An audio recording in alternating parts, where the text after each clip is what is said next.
Good morning, President Close. Do you have enough members to start the meeting? But I know that we are waiting on a few members to still join. If you want to wait like a minute or two, that would be best. That's fine. Yeah, we'll just wait. Thank you.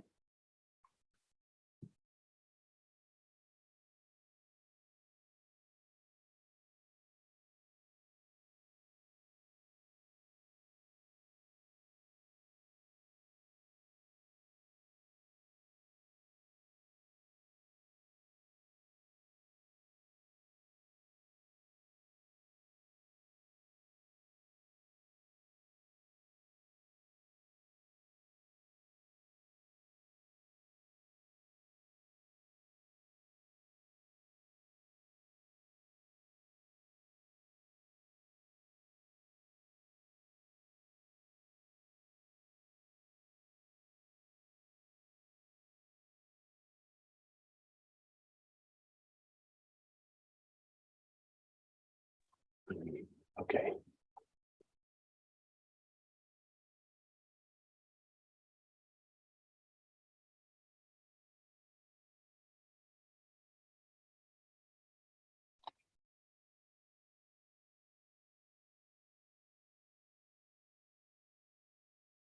I can't hear anything. Can people hear me?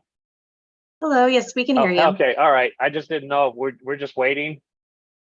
We are. I was going to Okay. wait to see if we have one other member join us, but Mr. Rees, I think since you are here, President Close, if you would like to start, I think that would be appropriate. Board Member Ruiz, thank you for joining. You put us over the top. All right, as we have a quorum, is that correct, Ashley? We will go ahead and call this meeting to order. We'll start with the Pledge of Allegiance.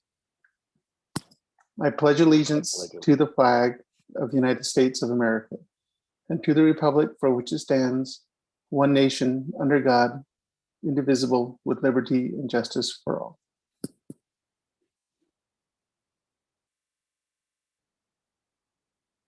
Okay, thank you. Some quick housekeeping. First of all, to board members, thank you. Thank you for your service. Please stay muted during this meeting and after each agenda item. We will allow for an open discussion and dialogue first, and then Ashley may go through roll call to see if any member has an additional comment or question, if needed, to ensure each board member is heard. Also, please state your name before you speak. To the charters and applicants on the agenda, please stay muted until your item is considered. We will ask if the charter is available, and if so, the charter can unmute themselves at that time. And please note that the general public is viewing this meeting via live stream. Aaron, can you do the roll call? Here. Here. Superintendent Designee Miller.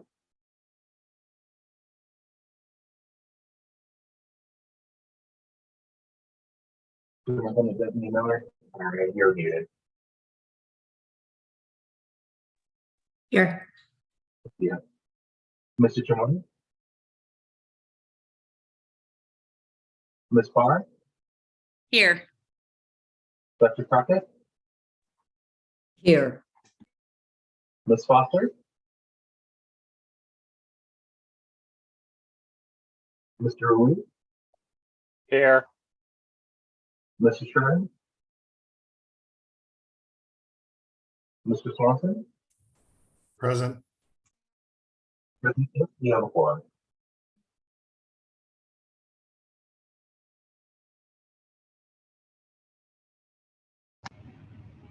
President, close, your mic is off. Yeah, I realize that, thanks. Moving on to item letter D. Ms. Miller, I'd like to introduce Ms. Wendy Miller as the designee for Superintendent of Public Instruction, Tom Horn. Ms. Miller, would you like to introduce yourself, say a little bit about yourself? Thank you, President. Yes, good morning, President Close and members. I'm Wendy Miller. I'm thrilled to be with you here this morning. I currently run Challenge Charter School in the Glendale area. We serve about 500 kindergarten through 6th grade students. And we have been doing that since the very beginning of this movement in 1996. So I know my parents, Greg and Pam, have had the opportunity to work with a few of you. I know Member Swanson, Greg really enjoyed the school finance work that the two of you did together. So I'm very appreciative and grateful to Superintendent Horn for his current mission at ADE and his trust in me to represent him here and work with you all, and most especially his undying commitment to the students in the future.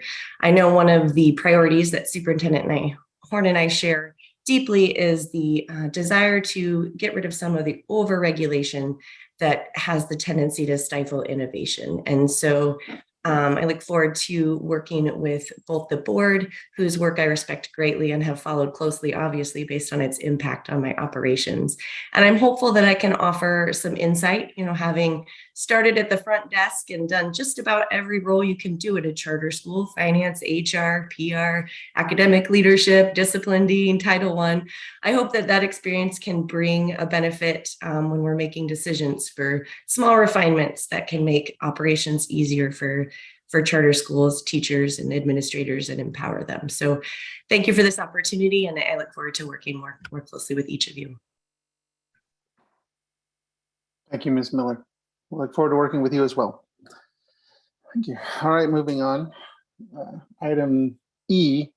So board member, Vice President Monteith and myself have been acting in the president and vice president positions in an interim capacity. So now we need to have a formal election of officers.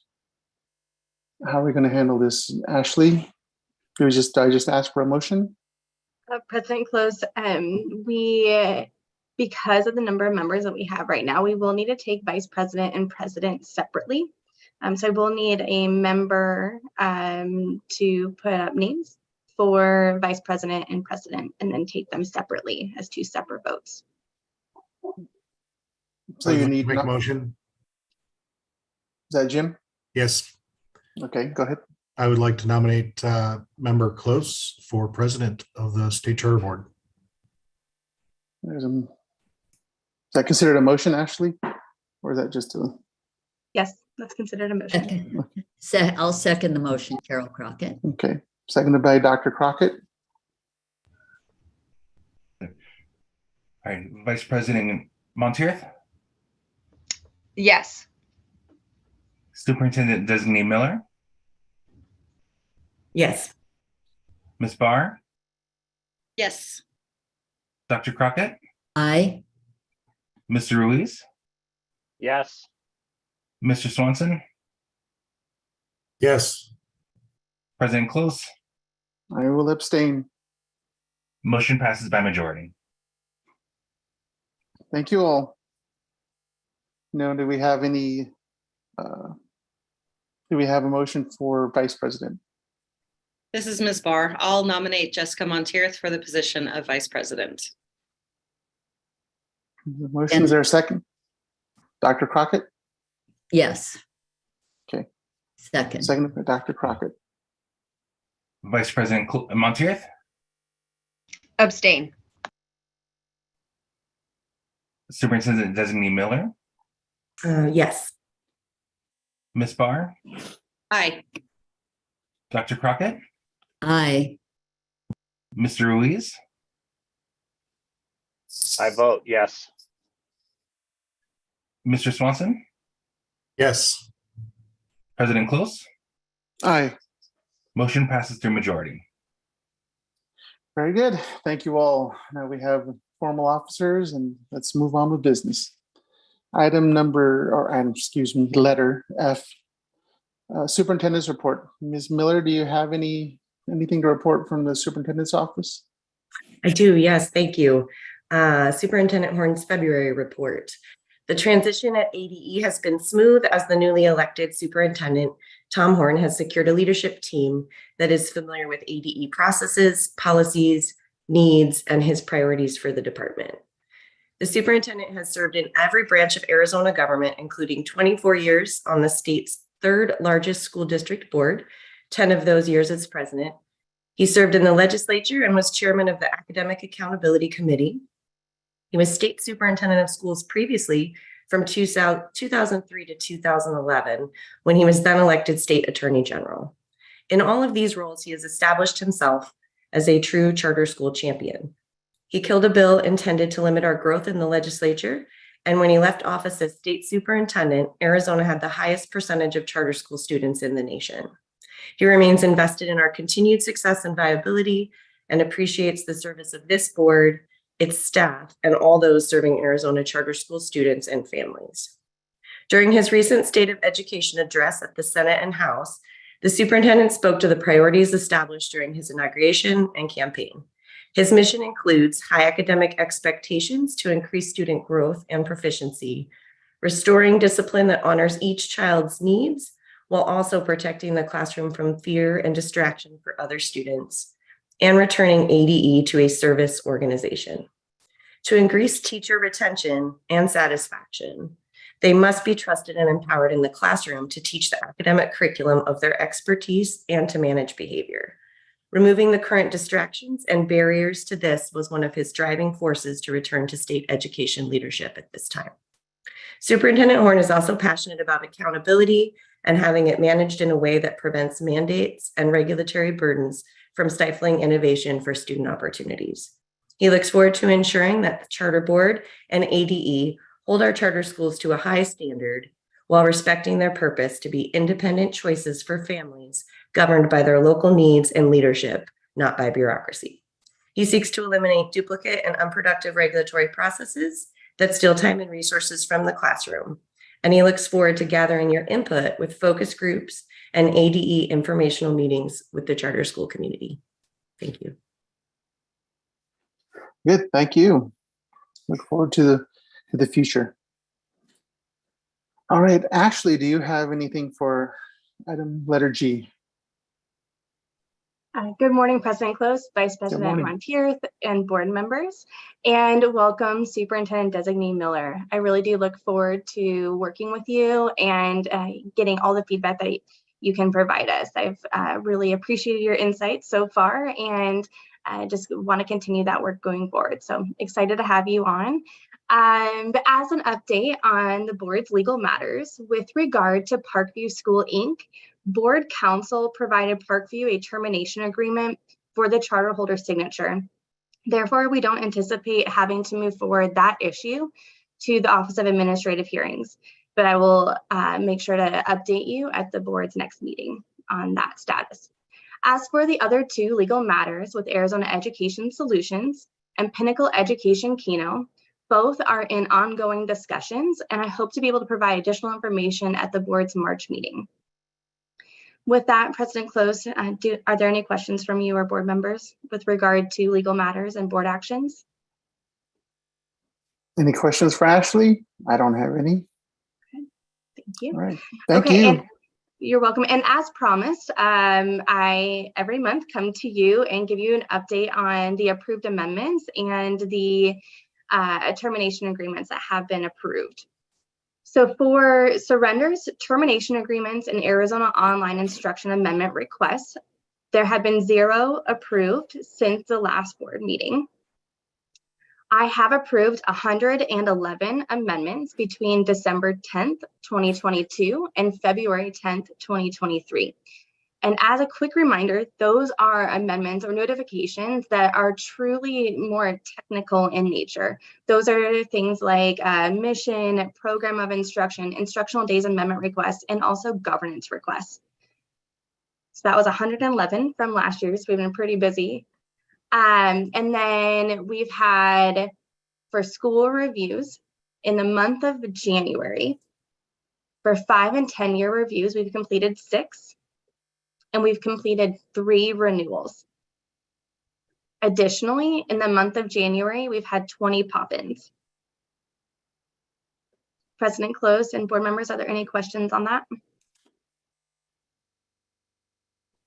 Hearing none. Okay, then moving on. We came to the board, gosh, multiple times over the last 3 years. And Dan, if you can move into the presentation, awesome, thank you. We've been in front of you for multiple times the last 3 years to get additional feedback, additional money, working on this new online replacement of our legacy system, ASBCS Online. So I'm here today to provide you an additional update as to where we are at with this huge project. Dan, go to the next slide. Thank you. So just as a reminder of what we are doing, our legacy system, ASBCS Online, was built in 2007. And just over time, it has completely gone and outdated. We are not able to update it. And so 3 years ago, we started the process of doing a lot of research, getting all the business requirements, putting together a budget request for the legislature to approve additional appropriations for our board to completely overhaul our ASBCS online system. We had heard for many years that this system was very burdensome on charter holders, that it was not easy to work in. It was difficult to submit requests to us. And then also for board staff, we were having to do a lot of projects outside of the system. So ultimately, the legislature, along with the governor, did support this initiative and appropriated monies to us. We went through a complete RFP process, picked a vendor, and we started that work in August of 2022. So for the beginning of the fiscal year 2023. We are in development and are at the very end stages of that development, and we are starting to test that development. We've been testing throughout the entire process, and this is not this is not an area where staff is highly technical, but we have brought in some technical experts to support us in this work along with our vendor. That's MSS, and then our vendor is Cloud Synapse. The vendor has been doing multiple sprints, and we're currently in sprint 6. But in each sprint, we do testing. So we're still doing testing of that development. We are hoping to complete that development in the next week or so and complete that testing. And then we move on to that next phase, which is really getting ready for preparations to go live. In doing so, I want to report, and I'm really excited to report to all of you that we are on time. This is one of the only IT projects that I know of that has been on time. So I just want to say a big thank you to not only board staff, but to also our vendors for supporting us in this. When we got into this work, every single person from JLBC onto Asset, which is our IT folks, and the Arizona Department of Administration and others have said, just expect to be 3-4 months late on this, and we are right on time. So very excited about that. But what that means is that we are, like I said, we're preparing to go live, and that live date will likely be end of April, early May. And now, with all that being said too, please know that these dates are subject to change. Although we are on track, this might change a little bit going forward. But as of right now, we're really hoping, like I said, to go live the end of April, early May. Just again, to clarify, go live end of April, early May. And with that, we will increase communications to charter representatives and charter holders. We have our first communication about this, the go live date, going out later this week. And in addition to that, we will have training. We will have training for all of the stakeholders involved. Not only will staff be trained and be trained to support our charters, but also we will be able to provide training to charters themselves so that they may access the system and be knowledgeable once the system goes live. Additionally, we are going to have a shut-off time. Shut-off time is when we turn the legacy system off and allow for the data migration to go into the new system. We want to ensure that the data that is transferred into the new system is valid and reliable. And so the best practice is to do a complete turn off of the old system, transition and move all of that data into the new system, and then go live with that new system. Now, we believe that shut-off timeframe will be 2 weeks or so. We will communicate when that turn off is, but as of right now, the shut off date of the legacy system will be the end of March, early April. We will work with charters to make sure that we are appropriately reviewing their amendment requests. And then we'll also allow for some flexibility to submit those amendment requests once that new system goes live. We have structured this shut-off timeframe and have scheduled that timeframe to be when most of our deadlines have already passed, and we don't expect many expansion requests or amendment requests to come in at that time because all those timelines and deadlines would have already passed. So it's a really, really slow time for us. Then we go live, right? We will go live, like I said, the end of April, early May. And then we continue to have hypercare by Cloud Synapse. So they are going to be there for 3 weeks, solving our problems right away. If we have a concern, we reach out to them and they'll solve it. And we have that for about 3 weeks, and then we have additional supports thereafter. But we're really excited with where we're at. And I guess what I would like to just leave you with is just know that more communication is coming out from board staff this week. More trainings will come, and we'll start working with our charter representatives specifically about this shut off. But we'll make this as painless as possible for all stakeholders. President Close and board members, with that, are there any questions with regard to the transition to the new online system? I don't hear any. I was going to ask about the shut-off period, but you covered that. Thanks, Ashley. You're welcome. And I do have a few other slides just for informational purposes. Dan, if you want to go to the appendix, and then this is just for stakeholders and members, just to kind of have additional information about what this project has looked like. Thank you. And with that, I will hand it over to Rachel Hanna to go through board staff updates. Good morning, President Close, Superintendent Designee Miller.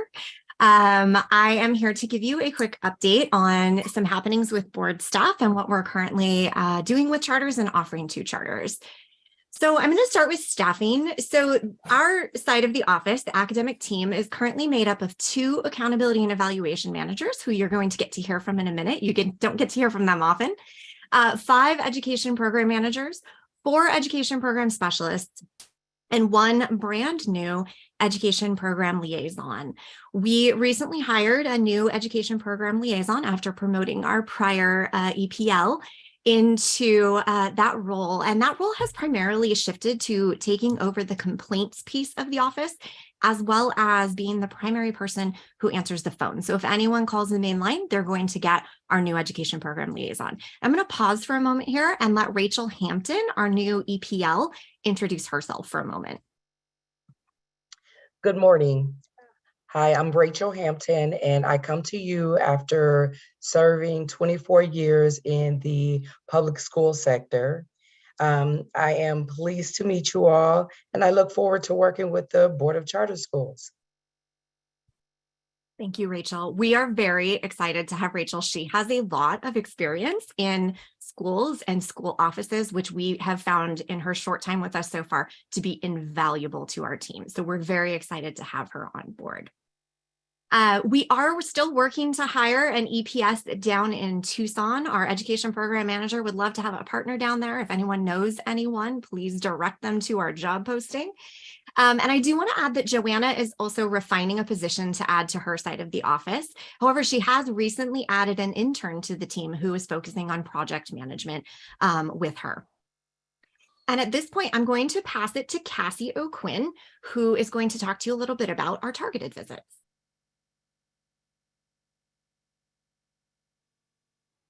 Hi, my name is Cassie O'Quinn.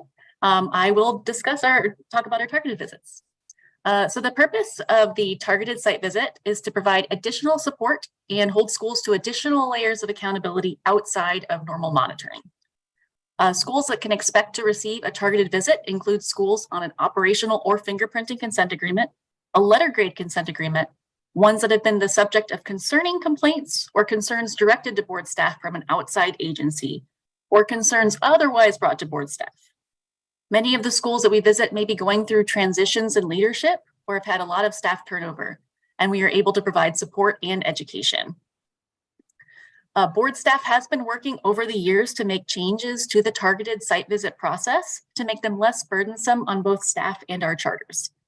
This year, we have implemented a virtual submission prior to the visit for schools on consent agreements, which is more in line with what the academic team has implemented for interval review and monitoring, and creates less stress on the day of the visit for our school leaders. The visits themselves are usually unannounced the day of, but may be announced or unannounced. So far this year, we have visited roughly 26 schools for targeted visits and expect to visit around 50 in total. We are also increasing the number of schools that we visit based on complaints or concerns raised to us, and can get into them quickly following their receipt. 6 of the schools we have visited so far were at least partially rooted in a complaint. This is in comparison to fiscal year 22, in which we visited 33 schools, 4 of them due to complaints, but we did visit one of them 6 times. After arriving at the school, we may ask to review further documents or ask questions of school leaders that would not occur on a regular visit, such as during an interval review or a pop-in. And we may even interview with staff if necessary. We've received a lot of positive feedback from school leaders this year regarding the process, and have been told by multiple school leaders that we are providing a service to them by going through their documents and making sure that they are in compliance, and that the process seems to be helpful rather than punitive. A lot of the schools we visit tend to be struggling, and we can direct them to resources and help direct them to internal staff and external stakeholders that can provide ongoing support after our visit. Thank you very much. I'm available for any questions. Any questions for Cassie? None? Thank you. Thank you. All right, and now we're going to turn it over to Becca, who's going to talk about our complaint process. Hello, good morning. I am Becca Weinhold, and I'm going to talk to you a bit about our complaint process. For fiscal year 23, the complaint process has been transitioned to the team that manages targeted site visits. So that's the AEMs, Cassie and myself. Rachel Hampton joined our team in January, and she is now the first point of contact with members of the public. The complaint process has been updated over the past 3 years with a focus on increasing communication with the public about complaints that fall under our jurisdiction and acting as a resource to direct the public to the entities who can assist them when it is not us. Often this involves directing them back to the school or charter leadership, or even the charter's governing body. As an example of this, we direct members of the public to the State Board of Education investigative unit when someone wishes to file a complaint around educator conduct, and that's actually a requirement in statute. This increase in communication from board staff has cut down on the number of complaints filed with our office that are not under this board's jurisdiction, which has allowed complaints that do fall under our jurisdiction to be investigated and communicated more quickly with both the charter representative and the complainant. This fiscal year, board staff has received 47 complaints.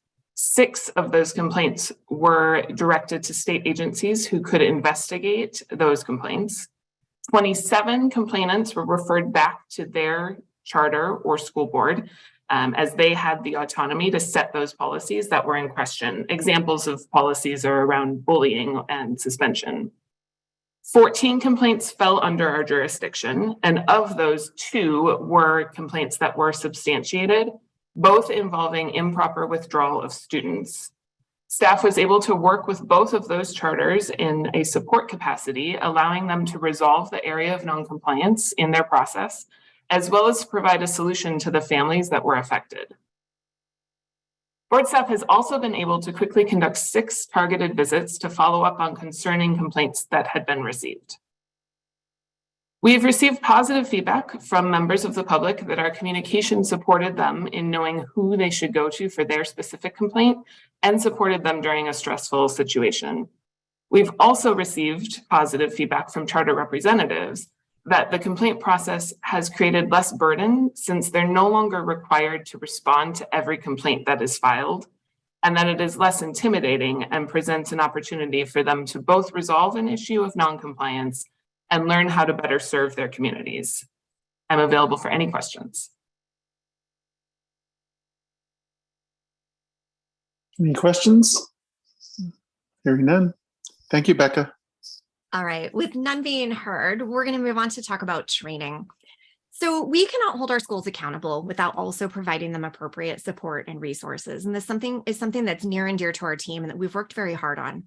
We continue to add resources for our schools. This includes checklists and Google Sites, but even more so, this includes more regular phone calls, taking place to listen or raise concerns and offer assistance or guidance, as Cassie and Becca are doing, but as well as the EPMs and EPSs are doing. Mary Quaranta is our training lead and is working daily to add to and improve our existing offerings for charters. As always, if any of our charters or board members have recommendations for needed resources or trainings, please reach out to me and we can discuss possibilities. Upcoming trainings do include Charter Representative Boot Camp, which we don't only offer to reps, we offer to anyone who needs it or wants it. And we do offer that quarterly based on feedback we received from prior participants. We also have training for our newly approved applicants coming up in March, April, and May. And we are also working on scheduling some meet and greet opportunities for charters to engage with us and each other in a way that is less pressure and just friendly and open conversation. Finally, I would like to talk about reviews and pop-ins. So far this year, we've conducted 51 virtual review visits, 66 pop-in visits. We are currently preparing for 30 scheduled virtual review visits and 34 scheduled pop-ins. I believe that the information shared by our team today demonstrates that between traditional monitoring and targeted visits, we've had significant touch points with over 100 of our schools this year, and it's only February. We do have an additional 64 standard monitoring visits or pop-ins already on the schedule, and we aren't finished with our scheduling for the year. We anticipate with all of these visits, we will have had monitoring, support, or training contact of some kind with close to half of the schools in the portfolio over the course of this year. This number is greater than ever before and could not have been achieved without the increased staffing, increased use of technology, and our streamlined processes. We do continue to see issues with enrollment, fire marshal reports, and fingerprints. We highly encourage charters to review our pop-in preparation checklist, review the enrollment Google site and checklist, and to reach out to the assigned EPM with questions about that or fingerprinting. We truly want everyone to have a clean compliance review from all reviews and pop-ins, and we're happy to provide technical assistance to help get ahead of any issues that might arise. So I'm going to move into my conclusion and then any questions you might have. So far this year, we have not had a single charter receive a mark in 6 measures on the operational dashboard. This means that all of our charters are currently meeting the operational standard for this year. This is true even though with recent legislative action, the compliance-related items in statute have increased. So although we are looking at more and we're checking in more often, schools are having greater success with our processes and in maintaining compliance. We believe those decreased issues and the decreased complaints that Becca talked about can be attributed to our increased resources, our improved customer service, and our more frequent presence in schools. As such, we will continue to increase our resources, touch points, and availability for our schools, and are also always welcome to feedback in those areas as to how we can help even better than we are right now. Are there any questions from board members before I turn it back over to Ashley? Any questions or comments? Just a comment, President Close. I really value the immense effort you've put into making charter schools more available to you and to the support that you can provide. So thank you, staff, Ashley, I think, for really improving this process immensely. Thank you, Dr. Crockett. This is Jessica. I would also like to piggyback on what Dr. Crockett said. Having been someone who goes through the process as a charter representative, I can say that the training has been fantastic, but more than the training, it's just the support. Even when people come in and do site visits, which would normally be concerning for some, little nerve-wracking for others, it's everybody's put at ease. What to expect, we know when to expect. Feedback, we get positive feedback and constructive feedback, which is fantastic. There's always opportunities to learn, which is really great too. And I really like the fact that I can say, hey, I don't understand this, or I know you talked about it, but I've slept since then and I need a refresher. Can you help me out with X, Y, and Z, and everybody has been incredibly responsive and helpful, which is something that is just, I can't put words on it because I'm not getting the same feedback in other areas with other departments. So it's really important to get that from the board. Very helpful. Thank you. You're welcome. Thank you. Anything else? Yeah, I'd like to just piggyback on all those comments as well, Rachel. I think you and the staff, actually, everyone's done an outstanding job. I was back in the day, a couple decades ago, getting a visit was usually for not good reasons, But now we have enough staff and support that we can extend that communication and support to the charters, and I'm just happy to hear it. Thanks. Thank you all.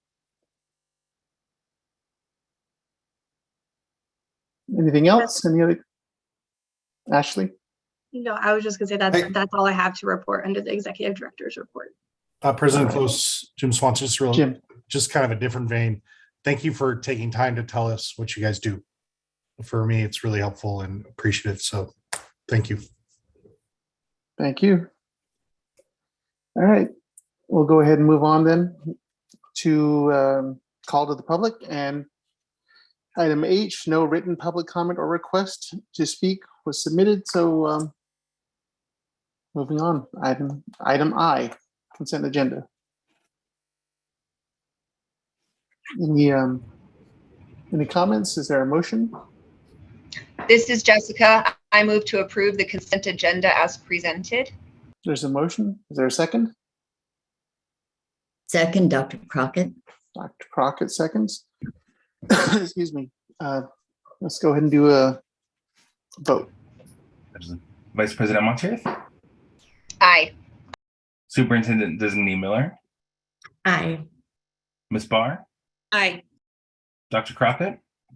Aye. Mr. Ruiz? Aye. Mr. Swanson? Aye. President Close? I had to clear my throat there. Aye. Motion passes unanimously.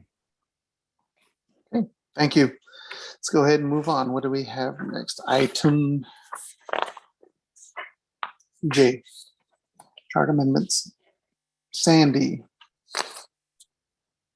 Good morning, President Close, Vice President Morning. Montier, and Superintendent Designee Miller. Karis Academy, Inc. submitted a request to change ownership of its contract. The charter holder has resolved that it be merged with EdKey, Inc., with EdKey, Inc. being the corporation surviving the merger. EdKey, Inc. currently holds 10 contracts with the board and served as the education service provider for Karis Academy, Inc. after Karis was approved for a change in charter control last year. The single school operated by the charter holder, AMCS at Anthem, doing business as Karis Academy, will continue to operate under the contract with the same corporate board and school governing body that is currently in place. I am available for questions if you have any. Sandy, this is Hans. So this seems pretty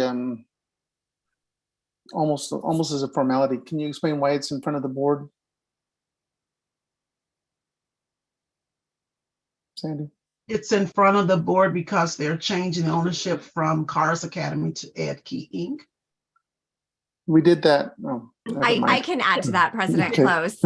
Sandy, so this amendment is required to go in front of the board, even though you are correct. This really, at this point, is a formality. They couldn't do this in the original change in charter control due to a bonding issue related to the I existing apologize. That's what I contract. was going to get at. Is that Yeah. I thought we did this prior. That's why. You kind of did, but now it's officially just changing over the entity piece, not just the board members and who has control of the charter. So you're correct. It's administrative in nature, but the amendment is required always to go to the board based on our processes. But there was a bonding issue that There was, postponed it? which has, yes, that they couldn't do it this way in the first round. And so that has since been cleared up. So they're ready to transition it fully at Okay, this time. that makes me feel fine. Yep, That's good. absolutely. Thank you. You're welcome.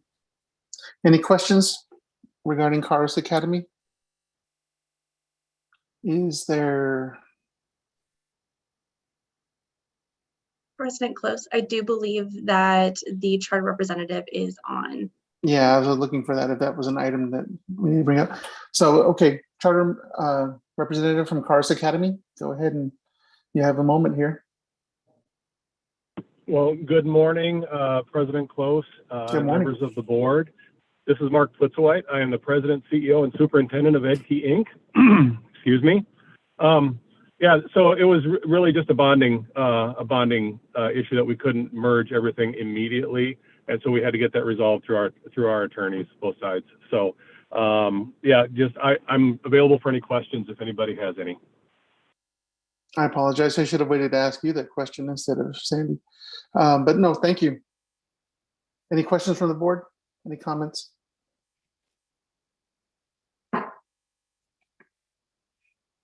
If there are none, is there a motion?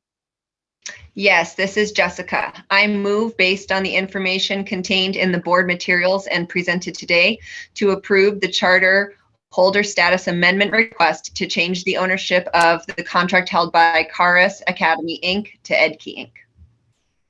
There's a motion. Is there a second? Second, Carol Crockett.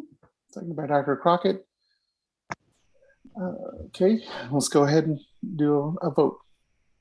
Vice President Montier, Aye. Superintendent Designee Miller, Aye. Ms. Barr, Aye. Dr. Crockett.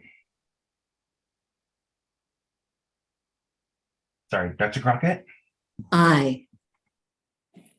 Mr. Ruiz, Aye. Mr. Swanson. Aye. President Close. Aye. Motion passes unanimously. Thank you. Next item. Thank you. Oh, you're welcome. Thank you. Next item is Kaizen Education Foundation, presented by Shannon. Good morning, President Close, Vice President morning. Montier, and Superintendent Designee Miller. Kaizen Education Foundation, DBA Mission Heights Preparatory High School, has submitted an amendment request to increase its enrollment cap from 700 to 800 for fiscal year 2024. The increase is to accommodate anticipated growth for both schools operated by the charter holder. The charter holder does not meet the staff recommendation criteria because its ADM is not within 85% of its current enrollment cap. And I am available for questions if you have any. Any questions for Shannon at this point? Is there a representative from the charter online? Good morning, President Close, Superintendent Designee Miller, and Good morning. members. My name is Michelle Kay. I'm the Chief Operating Officer for Leona Group and one of the charter representatives. I also had the privilege of serving on the State Board of Education from 2017 to 22. I have a team with me. And just want to say, although we're not within the 85% for our enrollment cap increase, due to our current trends and also ongoing reconciliation that we're doing with the Arizona Department of Education and our student information system, we do believe that we will be within the 85% by the end of this school year because of the Leona Connected School, which is an online school and it's funded differently than a traditional brick and mortar. So this is really just a proactive measure. As you know from your board packet, Mission Heights is undergoing construction that's adding a significant number of classrooms for next school year. Enrollment demand is certainly there and it's a little higher than we even anticipated for next year. And then Leona Connected just continues to grow its program as well. So we do believe that the 800 student enrollment cap request will accommodate our growth for the next couple of years. We are available to answer any questions you have. Any questions from the board? Any comments? Is there a motion? This is Jessica. I move, based on the information contained in the board materials and presented today, to approve the request to increase the enrollment cap from 700 to 800, effective in fiscal year 2024 for the contract with Kaizen Education Foundation, Mission Heights Preparatory High School. All right, there's a motion on the floor. Is there a second? Carol Crockett, second. Seconded by Dr. Crockett. Please, let's take the vote. Vice President Montieth, Aye. Superintendent Designee Miller, Aye. Ms. Barr, Aye. Dr. Crockett, Aye. Mr. Ruiz, Aye. Mr. Swanson, Aye. President Close. Aye. Motion passes unanimously. Very Thank good. you. Thank you all. Next item we have, well, we're moving on to charter renewals. So the next item is item K, Choice Academies, presented by Mary. Good morning, President Close, Good morning. Vice President Montieth, Superintendent Designee Miller, and board members. Choice Academies, Inc. submitted a charter renewal application package on August 20th, 2022 to continue operation of Adams Traditional Academy and Jefferson Preparatory with a current enrollment cap of 1,200. Adams Traditional School serves grades K-8 and Jefferson Preparatory serves grades 9-12 in Phoenix.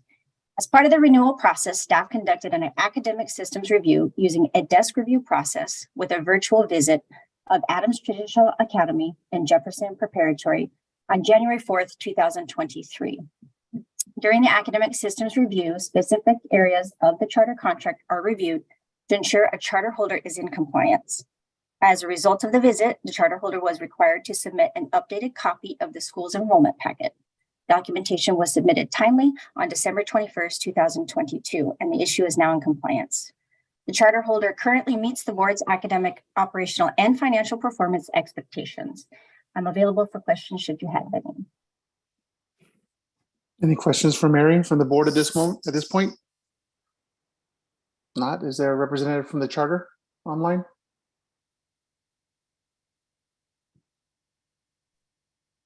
There Yes, is, I'm here. I see that she's here. Yeah. Hi, my name is Lisa Fien.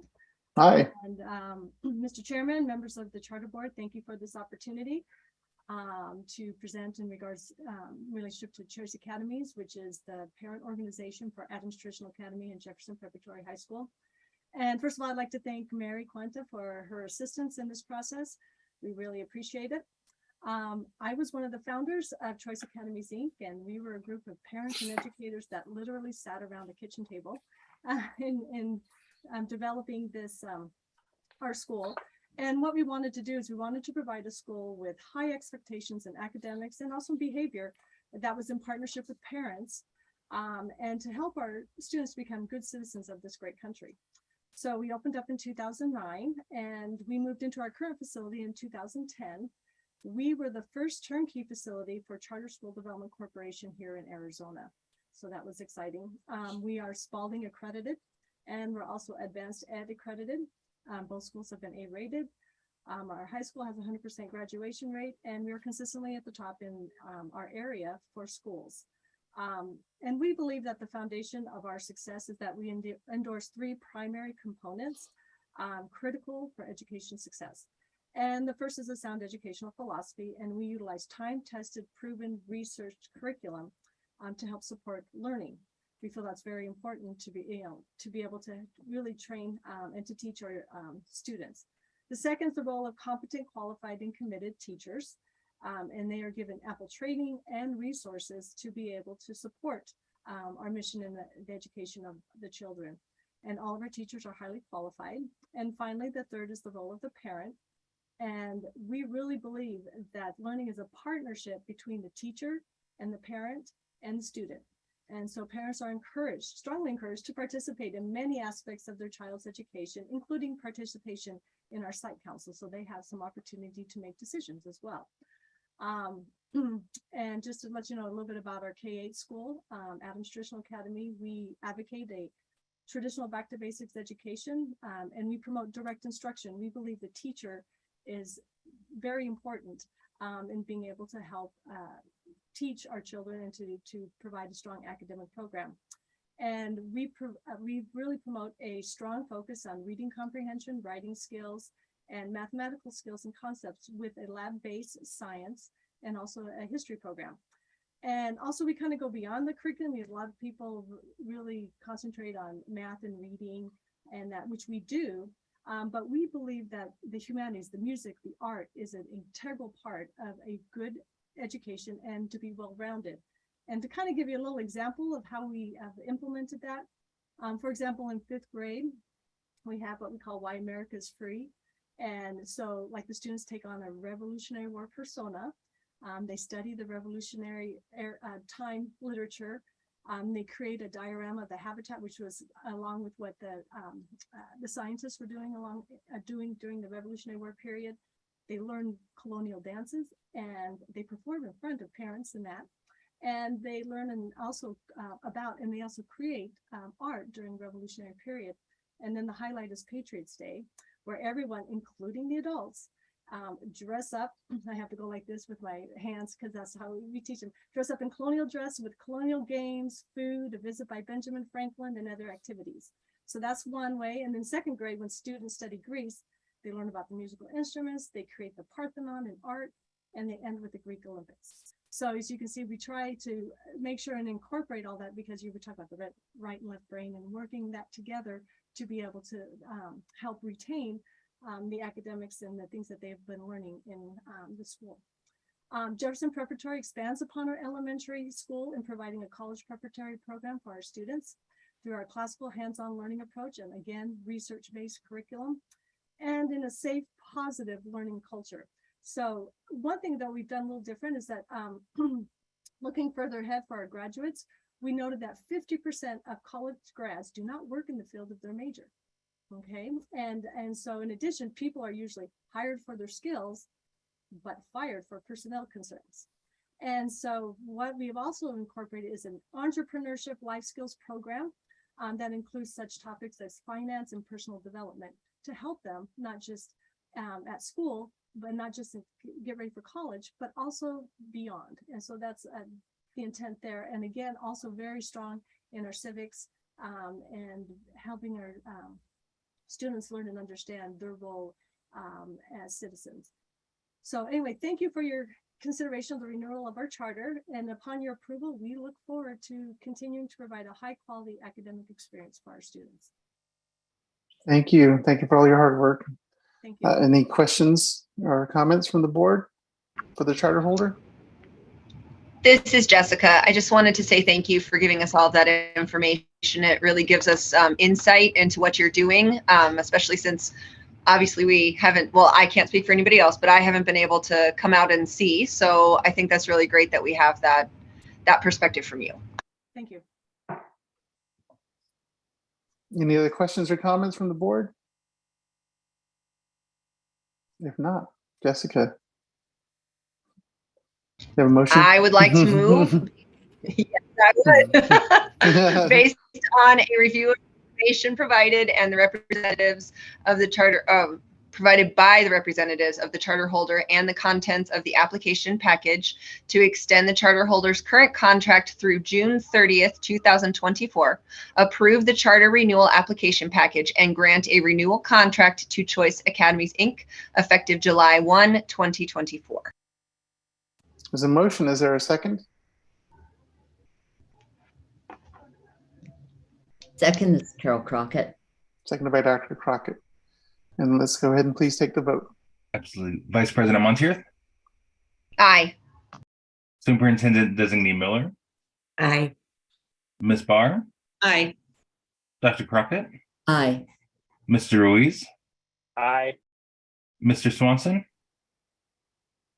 Aye. President Close? Aye. Motion passes unanimously.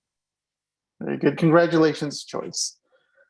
And having done that, we'll go ahead and move on to Imagine, to be presented by Sandy.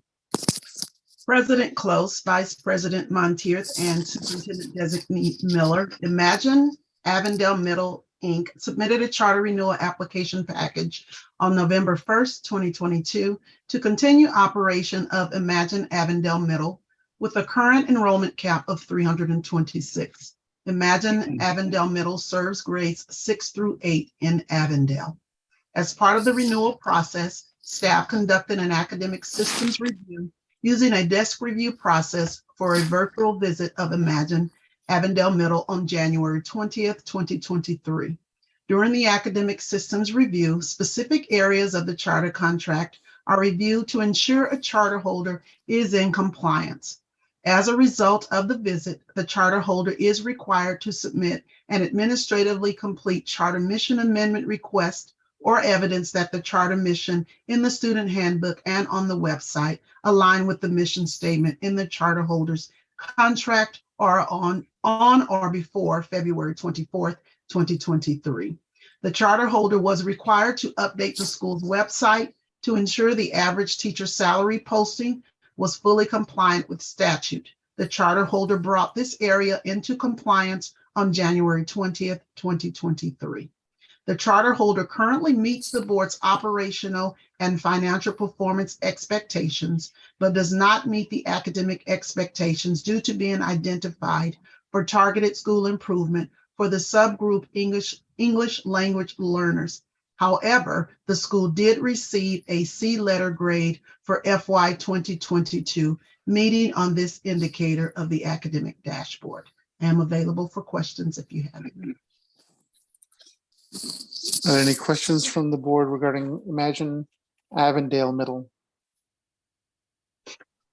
If not, is there a representative from the charter?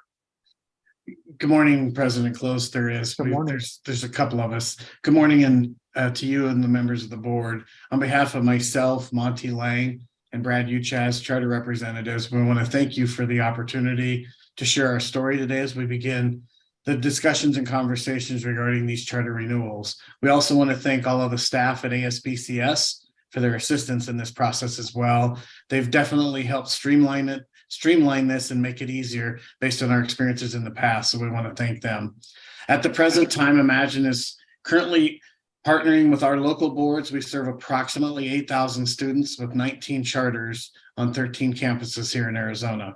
We serve a unique purpose in our communities, and we strive for excellence in all that we do. Nearly 70% of the children we serve qualify for free or reduced meals, and all of our schools are accredited. For me, it's a symbol of what's happening in the lives of these students and the families that we serve. Learning is coming alive for all of our students, and we see that growth is taking place. Transformation is happening, one child and one life at a time in every one of our schools. I'm the first one to tell you there's much more work for us to do, but I look at where our teachers, school leaders, and the students began, and I see the progress that they have made. It's a good foundation, and we think it's one that will support greater growth and future success across the board.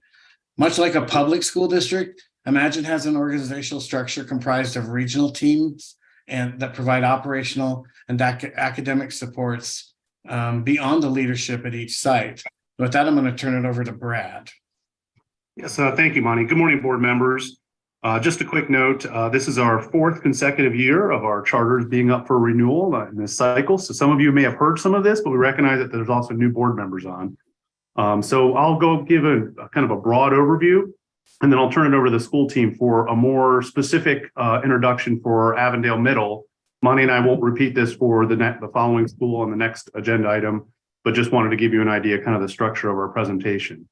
Our Southwest team, as Monty noticed, is comprised of 2 executive vice presidents, 4 regional directors, 3 region academic directors, one of which was added to support the schools coming out of the pandemic. She also holds a very strong emphasis in ELL learning, as we'll note, and a multitude of support team members systemically builds the collective capacity for our leaders, coaches, and teachers across the region. Our goal is to promote a culture of excellence and is identified in each of our schools. We call them school excellence plans. They're essentially school improvement plans for each of our campuses. Our regional team fosters conversations around those improvement plans and a cycle of conversations to support optimal teaching and learning across our schools. Over the course of the last 5 years, we've incorporated pacing guides and aligned assessments to help monitor our progress. 2 years ago, we started a national task force across our organization to investigate our middle schools in particular and share areas where we can continue to grow from, as well as strengths that several of our middle schools currently have. Additionally, we recently released our position paper on the science of reading to support our schools' work in ELA standards, and we expect math to move forward to the forefront in the next year or so with a position paper on that as well. We are steadfast in our continuous reflecting to determine where our cycles of support are most effective. We see this as a continuous improvement process and what factors are impacting the success of our schools. We appreciate the opportunity for our schools to tell their unique stories during this renewal process. And at this time, I'd like to turn it over to our other local team members to give an introduction for their specific campus. Good morning, President Close, Superintendent Designee Ms. Miller, board members, and other guests in attendance at today's meeting. I want to thank you for the opportunity to share Imagine Avondale's story here today. My name is Javier Bravo, and I have the privilege of serving as the current principal at Imagine Avondale as of June 2022. I am joined by my assistant principal, Christina Gonzalez, and the school instructional coaches, Beth Bandling and Sarah Weipert. Our school was established and has been serving the Avondale community since 2009. We are a Title I school serving students in grades 6 through 8. We also offer a pre-K through 5th grade program in the same brick and mortar. 93% of are considered minority students, with 10% of them classified as English language learners. 9% of our students receive special education services, and 100% of our students qualify for free breakfast and lunch. Since 2017, Imagine Avondale has received a B or C state letter grade, with the most recent grade of a C in 2022. In that same year, we showed increases in ELA and math as evidenced by the Arizona Academic Standards Assessment. Our ELA pass rate increased from 27 to 29% and 15 to 19% in math from the 2021 school year to 2022. We earned 43 out of 50 growth points in ELA and math as evidence on our school's accountability report card. The challenges posed by the COVID pandemic affected student attendance. Since our return to school, we have seen an increase in attendance from 86% in 2022 to nearly 90% in 2023. While we celebrate the successes noted in our data, continued reflection of data enabled us to note and address areas for improvement, and school leadership has focused its efforts in developing and implementing an instructional plan of action aimed at setting up teachers and students for success and growing in proficiency. For example, to address our ELA data, we are committed to implementing a new ELA curriculum in all our classrooms, knowing we needed a viable school-wide resource for all our students. A task force of stakeholders chose Amplify ELA, a state-approved, evidence-based curriculum founded on the research of the science of reading. The school also implemented Amplify Science to address the framework of science standards and support ELA and math standards. This year, we have moved an average of 30% of all urgent intervention students up 1 to 2 performance levels. We identified deficiencies in math data, specifically in 8th grade. In response, we hired a certified teacher to provide targeted math interventions to students who scored in the bottom 25% of the STAR Renaissance assessment. This intervention occurs 3 to 4 times per week using our math intervention, Freckle Math, and evidence-based curriculum aligned with Arizona state standards. We purchased this math intervention in response to the need for growth and learning gains over the past 2 years. As a result, we are already beginning to see progress in student learning. For example, 43% of our 6th grade students in the bottom quartile moved up 1 to 3 performance levels. In 7th grade, 31% moved up 1 to 3 performance levels. And in 8th grade, 15% moved up 1 to 2 performance levels. We also see some pockets of early success with Amplify ELA, with our Galileo benchmark scores being either close to or exceeding the Imagine Schools regional average for several grade levels. Understanding the need for support in growth areas, the school has incorporated professional development to assist teachers in developing instructional objectives, increasing rigor and the level of thinking, and math intervention resources to strengthen student skills. Imagine Avondale values our parents. We see parents consistently choose our school year after year, even with other charter schools opening in our surrounding area. We have had over a 90% student re-enrollment rate each year. On our most recent parent survey, we reported nearly 85% satisfaction rate for our school. We are a school community committed to continued school improvement aimed at student success. We hope that the work we are engaged in with our students and school community merits renewing our charter so we can continue to positively impact the lives of our students, their families, and the greater Avondale community. Thank you for your consideration and your service across Arizona.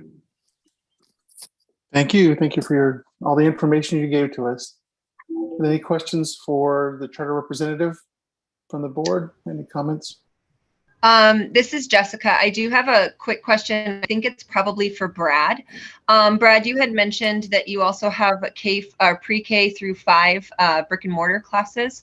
And I just was curious as to why Imagine, generally speaking, not specific to Avondale, has decided to have a K-5 school or pre-K-5 school and then middle schools, as opposed to going to K-8.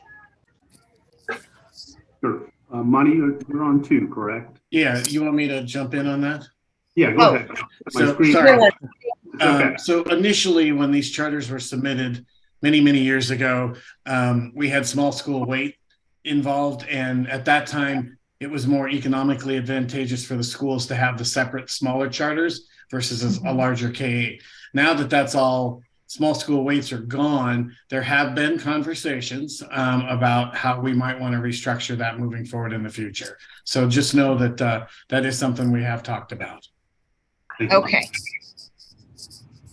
Great. Thank you. You bet. Good. Any other questions or comments for the board or from the board? Hearing none. Is there a motion? This is Jessica again. I move to, I move based on the review of the information provided by the representatives of the charter holder and the content of the application package to extend the charter holder's current contract through June 30th, 2024, and approve the charter renewal application package and grant a renewal contract to Imagine Avondale Middle Inc. effective July 1st, 2024. I would also, I appreciate the information that was shared and would also recommend looking into making the school a K-8 school as opposed to K-5 and 6-12. All right, thank you. There's a motion on the floor. Is there a second? Dr. Crockett, yes. Second by Dr. Crockett. Thank you. And we'll go ahead and take a vote for Imagine Avondale Middle. Vice President Montier, Aye. Superintendent Designee Miller, Aye. Ms. Barr, Aye. Dr. Crockett, Aye. Mr. Ruiz, Aye. Mr. Swanson, Aye. President Close. Aye. Motion passes unanimously. Thank you. Now we have thank you. Now we have Imagine Superstition Middle. Again by Sandy. Do you have any additional comments regarding that? President Close, Vice President Montier, and Superintendent Designee Miller, Imagine Superstition Middle, Inc. submitted a charter renewal application package on November 1st, 2022 to continue operation of Imagine Superstition Middle with a current enrollment cap of 280. Imagine Superstition Middle serves grades 6 through 8 in Apache Junction. As part of the renewal process, staff conducted an academic systems review using a desk review process with a virtual visit of Imagine Superstition Middle on January 20th, 2023. During the academic systems review, specific areas of the charter contract are reviewed to ensure a charter holder is in compliance. As a result of the visit, the charter holder is required to submit a copy of the missing compliance. As a result of the visit, the charter holder is required to submit a copy of the missing identity verified fingerprint clearance card for one substitute teacher on or before March 3rd, 2023. The charter holder currently meets the board's academic, operational, and financial performance expectations. I am available for questions if you have any. Any questions for Sandy from the board at this point? Okay. Any comments from the charter representatives? Good morning again, President Close. Yeah, we'll turn it over to our local team. We'll save you we'll spare you the time it takes for us to go through our information, but we'll turn it over to the local team. We appreciate it. Thank you. Thank you. Good morning, President Morning. Close, Superintendent Designee Wendy Miller, and board members. Thank you for permitting me to be here today. My name is Layla Valencia. This is my 11th year serving Imagine Schools as a whole, my 5th year serving Imagine Prep Superstition, and my first year as principal. I am joined by Nick Margot, our middle school department lead and math teacher, who has been with the school for the past 7 years. Established in 2008, our school is located in the East Valley near the US 60 at Ironwood and Southern. We are a Title I school educating students in grades 6 through 8. For middle school of approximately 149 students, 2% are EL students, 11% receiving special education services, and 66% of our students qualify for free or reduced lunch. Our middle school is part of the same brick and mortar of our high school, serving grades 6 through 12. For 8 years, Imagine Prep Superstition has received a B or C state letter grade, most recently receiving a C. We have historically outperformed many of the surrounding schools in growth and proficiency. This past year, we missed earning a B state letter grade by 2%. Imagine Prep Superstition is a great feeder for our middle school because it ranks as one of the best high schools for US News and World Report rankings. Last year, our high school went through the charter renewal process and was renewed. We routinely meet as a team to conduct root cause analysis as a part of our school improvement efforts. I wanted to start today with sharing some of our strengths and successes. We have consistently high rates of re-enrollment at about 90% in middle school. As we strive to make this an environment parents choose to send their children to. We work diligently to retain staff and have a group of master veteran teachers that have stayed with us throughout the pandemic. We offer an accelerated track where students can earn high school credit as middle school student and is a great feeder for our honors track in high school within our own brick and mortar building. We offer great programs and partnerships for our middle school students transitioning into high school because of our partnership with Central Arizona College that provides college credits for high school students, as well as a partnership with EVIT, allowing for our students to get a vocational career while attending the prep. We are a data-driven campus and we routinely do data tracks as a whole staff after each benchmark and after state assessments. These data tracks provide an opportunity for us to identify trends, solicit feedback from our teachers, and create action steps to address any gaps. This process, combined with our classroom observation data, also helps us identify professional development needs. We provide highly competitive athletic programs that our middle school can feed into and take part in. As a part of our annual root cause analysis and the concerns that have arisen through the academic systems review, we have put some processes into motion.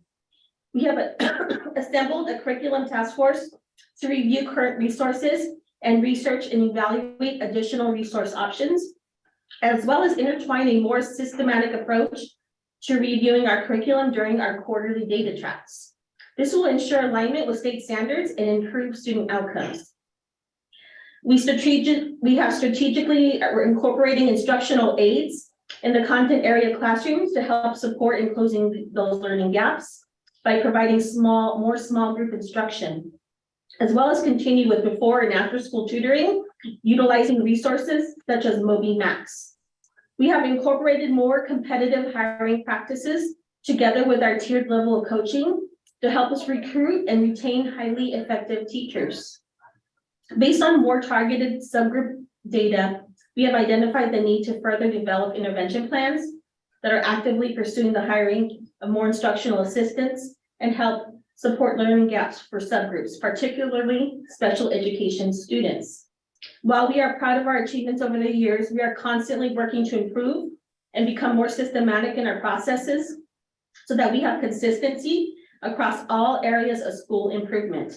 We invite teachers to participate in our task force and school improvement efforts, which embodies the Imagine Schools shared values. We are asking the board for time to achieve our goals by approving our charter renewal request. Doing so will allow us to close our gaps, continue to be the school of choice for hundreds of students and their families. Thank you for your time and consideration and for all the work you do as a member of the charter board and the community. Thank you. Thank you for your information that you presented. Are there any questions from the board? This is Jessica. Just a quick question. I'm assuming that since these two middle schools are in different areas, of Phoenix and surrounding areas, that there's a K-5 feeder school for Superstition as well. Is that correct? There is, and thank you for the question. Imagine East Mesa, Wonderful. 4 miles down the road from there, and that is Okay. strong school feeder. Thank you for the question. Thank you. Just wanted to clarify. I occasionally can be geographically challenged, so I just wanted to make sure I had a good. Any other questions? I have a quick question, and I apologize if you covered this, but on your, could somebody just maybe give me comment on the disparity between the 2-year and 3-year FAE for ELA? Yeah, so over the last 2 years, 3 years, we have had quite the turnaround in teachers as far as the ELA department. So there's been multiple in-year, which is not ideal. I have been there for the whole time, and speaking to that, it just really reflects as to the consistency in the classroom as to who's heading the classroom. Right now, we do have a teacher in there currently that has been there since the start of the year and is trending towards the end of the year. Good. All right. Any other questions from the board? Any comments? If not, going once, going twice, is there a motion? This is Jessica. Much the same as with my last motion, I move based on the review of information provided by the representatives of the charter holder and the contents of the application package to extend the charter holder's current contract through June 30th, 2024, approve the charter renewal application package and grant a renewal contract to Imagine Superstition Middle School, Inc., effective July 1, 2024. I also recommend a consolidation of the K-5 and 612 school mostly for data purposes, but also just to help the schools out. Understood. Thank you, Jessica. There's a motion on the floor. Is there a second? A wholehearted second, Carol Crockett. Dr. Crockett seconds. And we'll go ahead and take the vote now for Imagine Superstition Middle. Vice President Montier? Aye. Superintendent Designee Miller? Aye. Ms. Barr? Aye. Dr. Crockett? Aye. Mr. Ruiz? Mr. Swanson? Yes. President Close? Aye. Motion passes unanimously. Okay, thank you. Congratulations, Imagine. Thank you all. We appreciate the support. Thank you. Thank you. Moving on to item K4, Pioneer Preparatory School, presented by Mary. President Close, Vice President Montier, Superintendent Designee Miller, and board members, Pioneer Preparatory School, a Challenge Foundation Academy, submitted a charter renewal application package on September 24th, 2022 to continue operation of Pioneer Preparatory School, a Challenge Foundation Academy, with a current enrollment cap of 650. Pioneer Preparatory School, a Challenge Foundation Academy, serves grades K through 6 in Phoenix. As part of the renewal process, staff conducted an academic systems review using a desk review process with a virtual visit of Pioneer Preparatory School, a Challenge Foundation Academy, on December 30th, 2022. During the academic systems review, specific areas of the charter contract are reviewed to ensure a charter holder is in compliance. As a result of the visit, the charter holder was required to submit an administratively complete instructional days request, an updated instructional schedule for grades 5 to demonstrate at least 2 recess periods during the school day, submit missing fingerprint information for contracted maintenance and landscaping staff, submit an updated enrollment packet, and submit an administratively complete charter holder governance amendment request. Each of these required submissions was submitted timely and received by board staff, and these issues are now in compliance. The charter holder currently meets the board's operational and financial performance expectations, but does not meet the academic expectations due to being identified for targeted school improvement for the subgroup students with disabilities. However, the school did receive a B letter grade for fiscal year 2022 meeting on this indicator of the academic dashboard. I am available for questions should you have any. Are there any questions for Mary at this point? Okay, hearing none, is there a representative from the charter? Excuse me. Yes, I'm here. Good morning. Good morning. Good morning, President Close, Vice President Montier, Superintendent Designee Ms. Miller, and the rest of the board members. Thank you for having me. I'm going to tell you a little bit about the history of how we got to this place as a school and how the school was founded. Pioneer was founded in the middle of Maryvale in 2009 by a gentleman named Tony Best.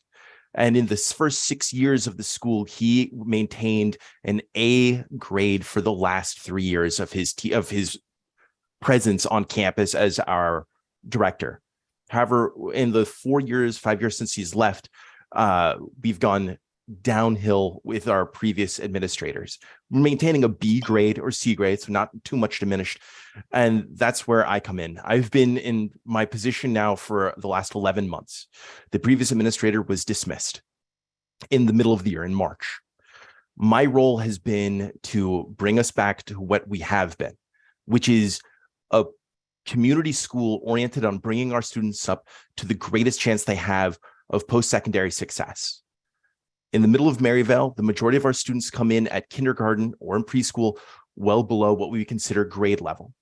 And as of this year and the year before, we've been able to get 85% of our students hitting expected growth or above in every one of our classes, in every one of our areas of English and math.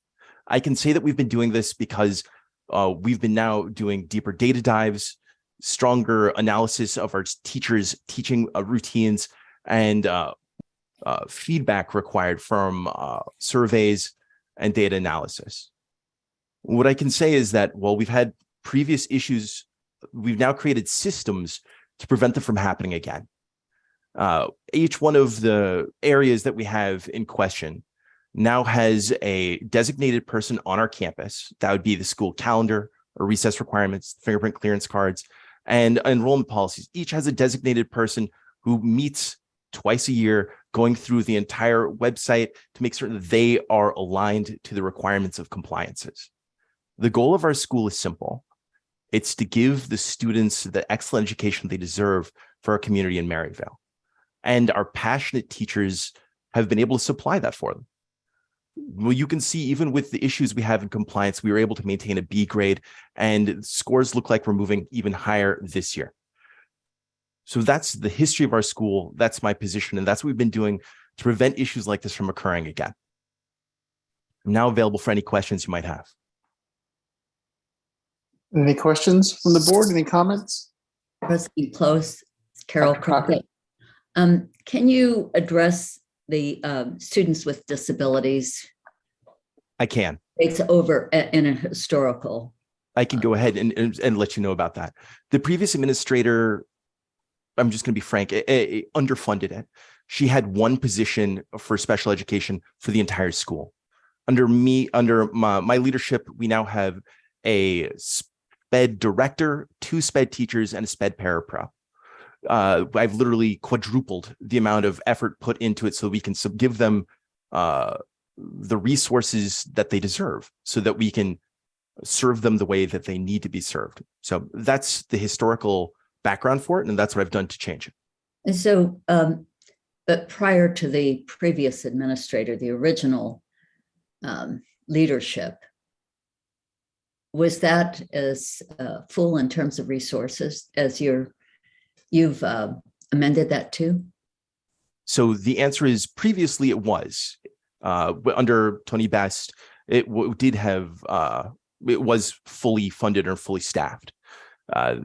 That was changed under the previous administration. Okay, thank you. This is Jessica. I'm actually to piggyback on Dr. Crockett a little bit. She asked a question I wanted to ask. I do want to know what your percentage of students receiving services is now, and just out of curiosity, if you happen to know what it has been historically, that would be great too. I'm happy to answer that. Right now, we have about 14% of our population who's being served, and historically, we've had about 13 to 12. So it's about, we were just a little bit above, but they were vastly underfunded with the resources they needed and deserved. And so that's what I've done as leader on campus, the director of our school. The other thing I can say is that they didn't previously have specified data to show that our individual students with special needs were getting the data analysis that way we can see if what we're teaching has been effective. We now have that this year, and I can see we found deficits and we found strengths, and we're able to begin shoring up those deficits. So that's something that we've been a major focus for my first year as director of Pioneer.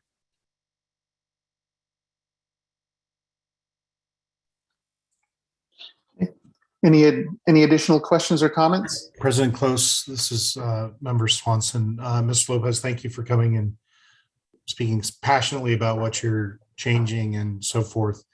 How is as you went through two administrators, one who was doing really, really well, then a short period where things weren't going well, and now you're here. How's your governing board been interacting with you to help and support and give you the resources you need and so forth? The things that I got most of was training and coaching. You may be familiar with the gentleman, Sid Bailey. He's now working for the superintendent of schools of Arizona, Tom Horn. He was my one-to-one coach for the last 9 months, ensuring that we were compliant and that we were doing the best we can for our students and staff. On that note, one of the things that I'm proud of that we were able to do is we just put out intent to return, and 100% of our teachers would like to return to the school with the changes we've made, which is something I'm proud of because it shows that we're on the right track. The teachers that we have understand the goal. They know that I'm asking more of them. Let's just be clear, that's with more requested from them from our bullseye walkthroughs, from our evaluations, more data analysis. And even with more work put on them, they actually want to stay because they know that they're committed to the goal, the mission, which is providing our students with it. So that's what they did to help me. They gave me a coach, frankly, but an excellent one. And so this operational issues you've had, the list of things that were not in compliance, that's more of a blip of you're coming in and things were broken and you're getting up to speed. Is that fair? I think that's a fair way of putting it. The thing that I'm trying to do more than anything else, Mr. Swanson, is make the systems I'm creating school-wide. Rather than it being reliant on me, the director, to make certain that we're compliant, I'm trying to disperse that responsibility to multiple people. That way, even if I were to be removed, the systems that I'm trying to create for the schools will continue on, because I think that was the mistake. The previous administrator, everything went through her, and with her absence or with her mistakes, frankly, a lot of balls were dropped. Rather than relying on just one person in the role, I think it's much better for the whole school to be transparent, know what responsibilities are, and know what compliance and excellence looks like. Thank you. Thank you. Thank you, Jim. Any additional? Excuse me? Carlos Reese.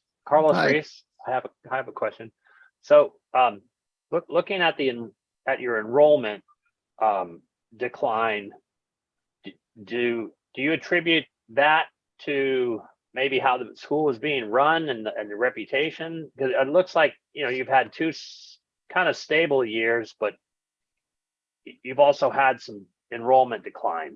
So do you know if that's attributable to that transition or the prior, what was going on? Mr. Ruiz, I'm happy to answer that. The answer is yes. It is attributable to the previous reputation and administrator. We have decreased by about 33 students a year for the last 6 years. Under my directorship, we've actually increased for the first time in 6 years. We've ceased the fall, and we've actually increased our enrollment numbers. We're on track to increase our enrollment numbers by about 5 to 7% next year as well. So what you're saying is accurate, and it's my position of this is just to be honest. I think that's what the situation is, and I'm trying to be upfront and fix it. That's been my major role in this. Okay, thank you. Thank you. Any additional questions or comments from the board? Hearing none. Is there a motion? This is Jessica. I move based on a review of the information provided by the representatives of the charter holder and the contents of the application package to extend the charter holder's current contract through June 30th, 2024, approve the charter renewal application package, and grant a renewal contract to Pioneer Preparatory School, a Challenge Foundation Academy, effective July 1, 2024, with, sorry, I made notes. Targeted review by the board members in school year 23-24 and increased communication between Pioneer Preparatory School and the board members just to ensure that those compliance issues are being met and that the targeted school improvement specific to the students receiving exceptional student services is met and being followed through. Very good. Thank you. There's a motion on the floor. Is there a second? Dr. Carol Crockett, second. Seconded by Dr. Crockett. We'll go ahead and take a vote now for Pioneer Preparatory School. Vice President Montier, Aye.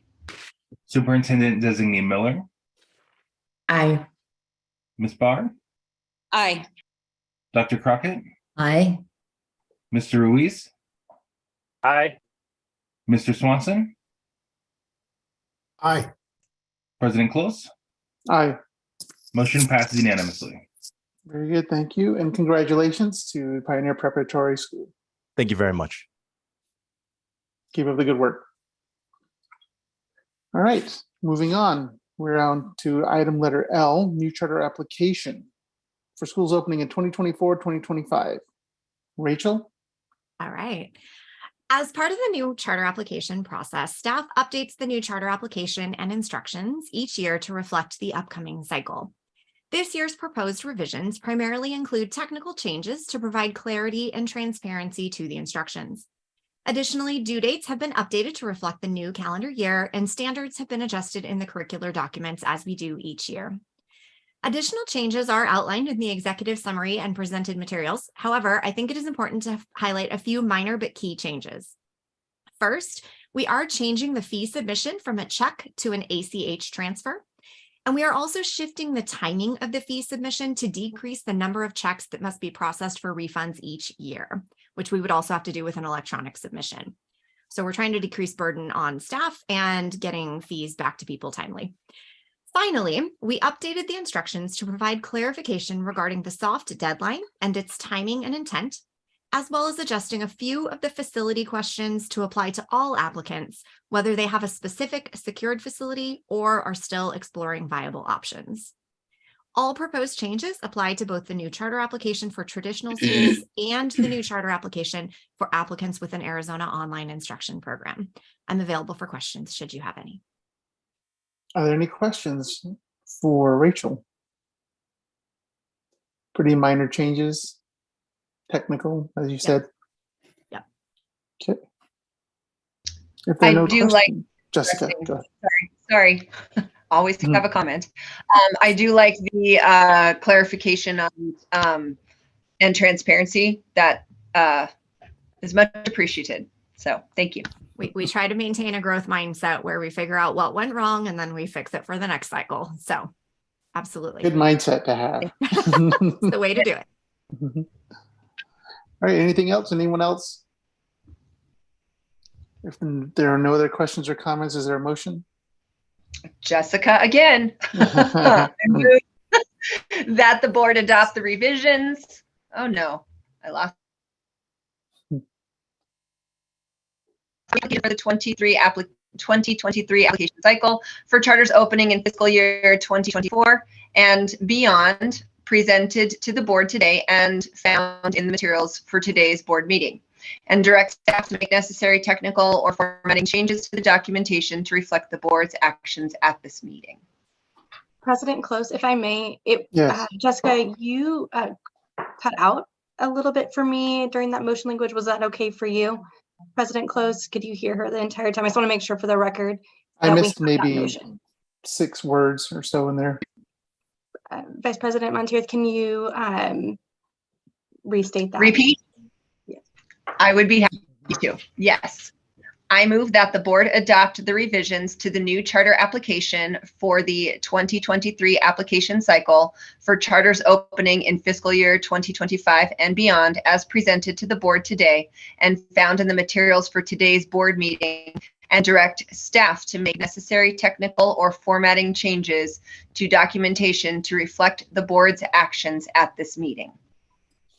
Perfect. Good? Perfect. Okay. Thanks, Jessica. There's a motion on the Yes. floor. Is there a second?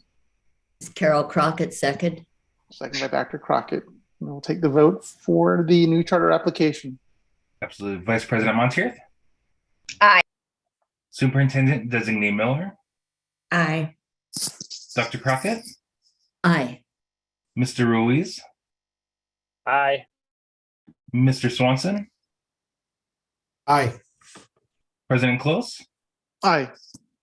Motion passes unanimously. Very good. Thank you all. Ashley, do you have anything for item M? Just that we have our next board meeting on March 13th, and I want to give all board members a heads up and members of the public that this will be a long meeting. We have a lot of items that are going to be on this agenda that have to do with letter grades and compliance and other things. And so, and also some expansion requests. So just know, I would plan for almost a full day meeting on March 13th for our board members. And I will make sure to provide you as much additional information as possible as we get closer. But our hope is that we will be in person for that meeting. I was going to ask about that. Yeah, I'll put it out there first to say our hope is that we'll be in person in March. We do have our new meeting space is almost done with construction, and so we're really looking forward to being able to use that space and to have us all together for that meeting in March. But don't hold me to it yet, but we are going to work towards it to all be together March 13th. And for all of you, Now it's your turn to Ashley. We lost you there for a second. Did I cut out now? Yeah. Okay, so just to reiterate, March 13th, a long board meeting, and hopefully we'll be in person at the new office space, which is in the executive tower on the 3rd floor. All right. Fingers crossed. Fingers crossed. And President Close, that's all I have to report to the board this time. All right. Well, then having completed all business as necessary, this meeting is adjourned. Thank you. Thank you all. Have a very good day. Thank you for your time. Thank you. Bye. Thank you, everybody. Bye-bye. Bye. The recording has stopped.